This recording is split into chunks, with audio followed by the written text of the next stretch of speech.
Maria Lúcia, um tema, talvez seja o tema central aqui da nossa entrevista de hoje, que é o pacote fiscal. O governo está votando lá no parlamento essas medidas, enfim, daqui a pouco a gente vai aprofundar alguns detalhes aí que foram debatidos no dia de ontem, algumas derrotas, inclusive, que o governo sofreu, mas que, evidentemente, não tiram o caráter, enfim, prejudicial dessa reforma em relação à classe trabalhadora, os mais necessitados, mas eu queria uma avaliação tua, porque você citou esses ataques ao salário mínimo e você muito bem colocou, né? Os ataques relativos ao reajuste do salário mínimo, eles acabam atingindo uma série de outras medidas, uma série de outros benefícios, né, que são regulados pelo mínimo. A gente vai ter aí, caso seja aprovado esse pacote, o reajuste do salário mínimo ele vai se dar com um percentual da inflação e com o limite de reajuste real, o arcabouço fiscal, até 2,5% vai se dar o aumento real do salário mínimo, o que não acontece no dia de hoje. É considerado aí pelo governo o produto interno bruto para fazer esse reajuste. Qual é a análise geral que você faz desse pacote fiscal, Maria Lúcia, que está sendo analisado lá no Congresso Nacional? Como é que você vê essas discussões lá entre os parlamentares e, acima de tudo, as medidas propostas pela equipe econômica do Fernando Haddad? Olha, eu acho que a maior derrota do governo foi ter apresentado esse pacote. Tá? Essa foi a maior derrota dele. Ali no Congresso, olha bem, parlamentares de direita estão defendendo uma amenização do dano social que esse pacote traz. E ano que vem tem eleição. Esse pacote ele está servindo de uma passarela para a volta desses parlamentares que a gente sabe que eles não defendem a área social. Se eles defendessem, eles teriam aprovado lá o imposto sobre grandes fortunas. Né? Eles teriam feito uma série de outras medidas, eles não estariam abocanhando uma grande parcela do orçamento com emendas não transparentes, mantendo aí em grande parte o orçamento secreto. Então, a gente sabe a linha dos parlamentares, mas a grande parte da população vai ficar extremamente confusa. Não é? Então, na minha opinião, a maior derrota foi ter apresentado esse pacote. E segundo, que adianta, Anderson, todo esse sacrifício para conter reajuste de salário mínimo? O salário mínimo brasileiro é um dos mais baixos do mundo, até na América Latina.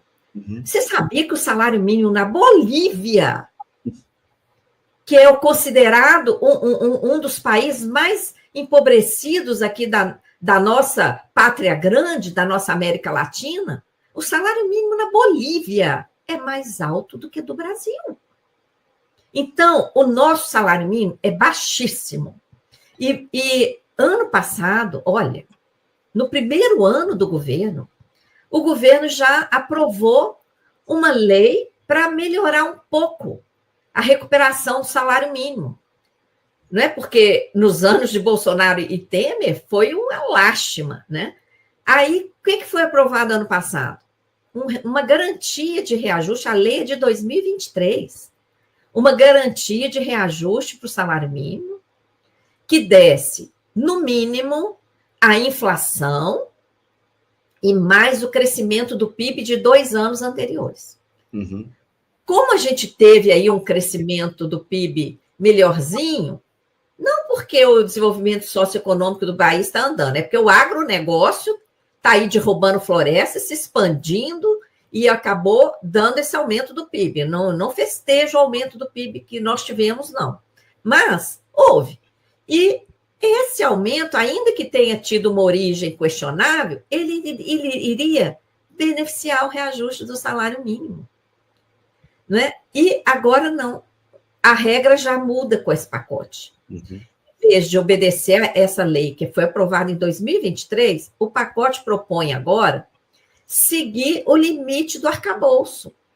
Então, a inflação mais 0,6%, podendo chegar a 2,5%, desde que cumpridas todas as regras do arcabouço. Para chegar a 2,5%, tem que cumprir a regra lá do superávit primário, que o arcabouço exige E não é fácil cumprir essa regra atualmente, não, porque aqui se segue uma regra, uma continha, uma fórmula que o FMI, inclusive, impõe, que deixa uma série de receitas fora da conta, Anderson.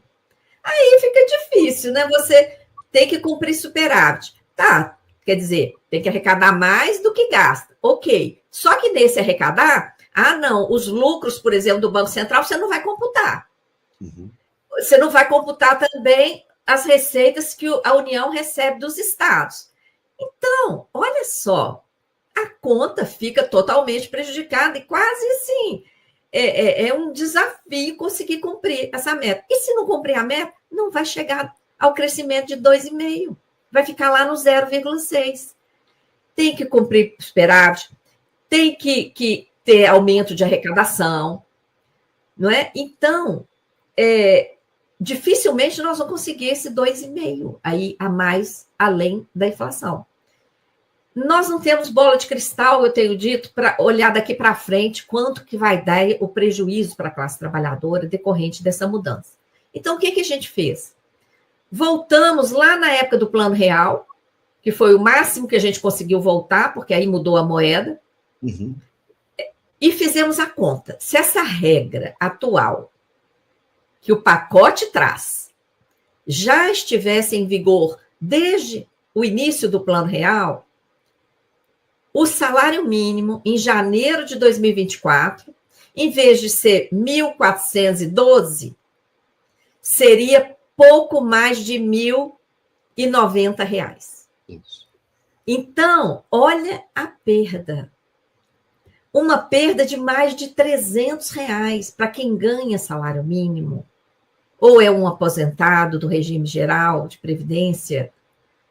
Gente, R$300 é quase um quarto. Aí é pouco menos de um quarto da renda mensal dessas pessoas que já ganham muito pouco. Então, Anderson, eu lamento que esse governo tenha chegado ao ponto de apresentar um pacote tão nocivo para a maioria da população brasileira como esse. Eu lamento muito, porque a consequência disso para a sociedade é um arraso, né? Porque o pessoal vai perder, vai aumentar a desigualdade social no Brasil.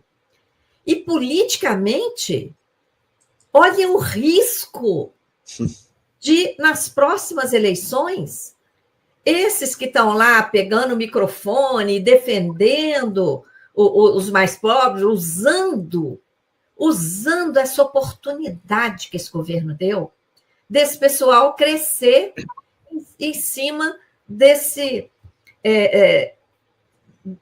erro, que foi um erro. Esse pacote foi um grande erro, sabe? E mais, né? Não vai adiantar nada. Por quê? Porque o problema não está aí.